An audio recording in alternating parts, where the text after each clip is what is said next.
আসসালামু আলাইকুম।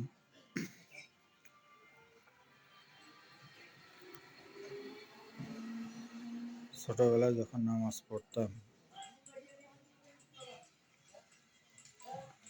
নামাজ শেষে সালাম ফিরানোর পরে আস্তাগফিরুল্লাহ আস্তাগফিরুল্লাহ আস্তাগফিরুল্লাহ পড়তাম ফরজ নামাজ পড়ার শেষে। হঠাৎ করে এমন একটা ধারণা মনের ভিতরে জাগ্রত হলো যে নামাজ পড়ে কি কোনো অন্যায় করে ফেললাম, যে নামাজ শেষ করেই আমার তওবা করতে হবে। নামাজ পড়াটা কি অপরাধ? বিষয়টা নিয়ে কয়েকজন আলেমের সঙ্গে কথা বললাম। তো তারা আমাকে যে উত্তরটা দিল তা হলো,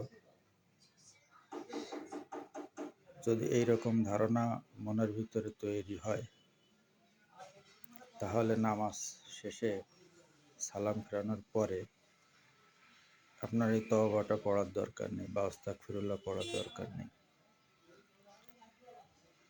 আমার প্রশ্ন হলো, কোনটা সঠিক? আমি সঠিক উত্তরটা জানতে চাই। যারা বিজ্ঞ আলেম বা যে এই সম্পর্কে ভালো জানেন,